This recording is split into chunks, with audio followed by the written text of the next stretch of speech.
get set to ride the tower. As we mentioned, grand finals, best of 7. DeadBeat representing USA taking on Dyna me from Japan. Dyna me championed over 900 teams in their regional qualifier. Splat Zone's first game, that goes to DeadBeat, so 1-0 advantage for them.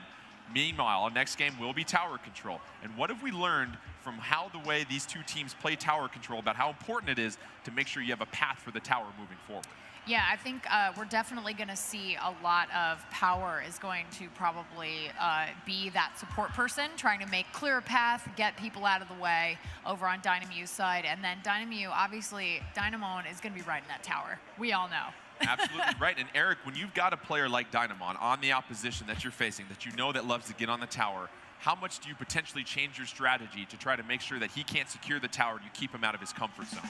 Yeah, I mean, as we said, it's all about cutting off those lanes of attack. So if they can do that, Dynamon can't get to the tower in the first place. I predict we will be seeing a lot of Toxic Mist. I predict we will be seeing a lot of bombs. A lot of bombs. In the orange, they're going to go with a blaster, a slosher, a charger, a roller. Meanwhile, DeadBeat in the purple, you've got the heavy splatling, 2 splatter shots, and a blaster. Those blasters, as we know, very popular in tower control mode. Early 99-0 advantage. That's not going to sit very long, but Dyna me hopping on the tower. One-on-one situation here. Tim going to get the advantage over Kakashino.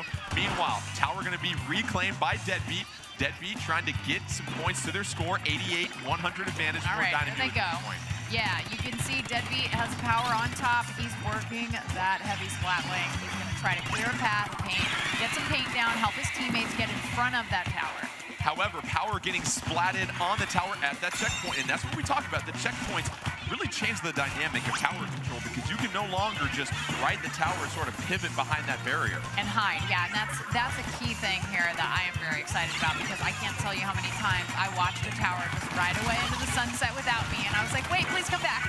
Tim gonna hop off the tower, get the splat on Achibato, try to make some room. Let's see if DeadBeat can be ready for the onslaught coming from Dyna me up top. Here comes the splashdown, and the tower is going to get to the first checkpoint, trying to clear it. That's going to be critical as far as helping DeadBeat make subsequent pushes, and that'll be cleared. 50-88 advantage DeadBeat as they get set to move forward deeper into Dyna me territory. They are pushing hard right now. You can see there are teammates jumping onto the tower. It's going to help that get that countdown down a little bit faster.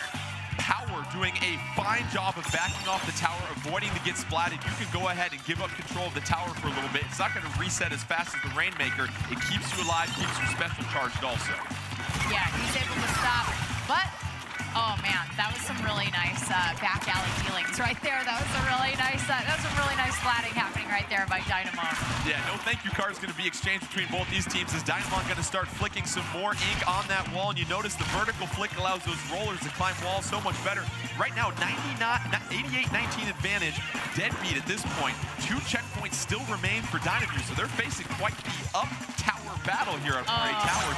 And so if you're DeadBeat, impressive splat right there by Achibato with the pachink. If you're DeadBeat, how defensively minded should you be right now? I mean, right now all they have to do is just hold that tower. I mean, just keep it out of their zone and they win. And so but it's 2.5 minutes and anything can happen. Dynamon really working that roller, but getting caught up in Toxic Mist. That Toxic Mist going to slow you down, take away your ink. However, Dynamon going to ride that tower.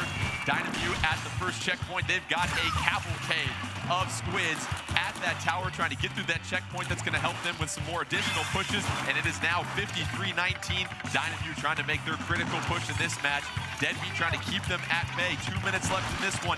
2-2 on the field. Now a 3-2 advantage for DeadBeat. Yeah, you can see Power's been trying to sort of keep this tower at bay by using that heavy splatling and doing a good job of it, but wow, Tim, just getting up on that tower. Tim with the splat on Walker Room, that's going to allow DeadBeat to gain control of the tower and just let that reset to the middle as 148. Now the clock becomes the friend of DeadBeat. They want that thing to tick down as fast as possible. Look at all of this ink. There's ink everywhere. This is amazing. This is the level of player seeing. There is literally battles to be found everywhere on this map. It is hectic in the middle of this map. You've got both teams really at different levels right now trying to apply pressure. Nobody can really get that advantage at this point. It's been a bit of a stalemate the last 30 seconds. 125 left in this one. 19-29. Here comes a splashdown as Tim going to go ahead and get the splat, and that's going to help pave the way. Now look at what Tim's doing. Clearing some ink to give a path for the tower and Tim's teammates to make sure that they can support that tower and its push. Yeah, able to push forward, also able to get out. That's a key thing. once that tower goes beyond a certain point, you want to be able to get out of there if stuff starts getting a little heated. 1 minute left, 4-1 on the field, Dynamute. So you are all by your lonesome self on that tower right now. 56 seconds left. And if you're DeadBeat, you maybe start thinking about being a little defensive, keeping Dynamute at bay. Meanwhile, here goes Dynamute. They're going to go deep into DeadBeat territory, get some orange ink there to try to make one more push as we are under a minute left. 4-3 on the field, but 3 specials for Dynamute. Yeah, Dynamute absolutely has to be a little bit aggressive here. It's a risk, but it's also something that I think they're going to have to do to be able to beat the clock and get this overtime win. You see DeadBeat throwing some toxic mist from afar. That's going to drain the ink on the tower. Some pressure applied by Power with a critical splat on the tower. That's going to try to reset it at normal. Dynamute going to lose the tower. Here comes a splash down by Atrubaru, though, to get a critical splat. Get a splat on Tim. It is now 4-2 on the field. This could be a moment of truth as that tower is now at the final checkpoint for Dynamute. Can they get through the checkpoint? 19:26. 8 seconds left. Hang in there with us, folks. 19:20. And the lead is going to go to Dynamute as they claim it the last second. 2 seconds left, and Dynamute with the last pivotal push, and you see the emotion from their team. They realize this was our last chance. We don't want to find ourselves in the 2-0 hole in the grand finals, and Dynamute doing a fine job of getting a critical double splat to close out that one. Yeah, I mean, they really did exactly what we were talking about. I mean, they had to get aggressive at the end there. They had to ride on that tower. They had to move it as quickly as possible, get through that last checkpoint even, and then they were able to pull it out.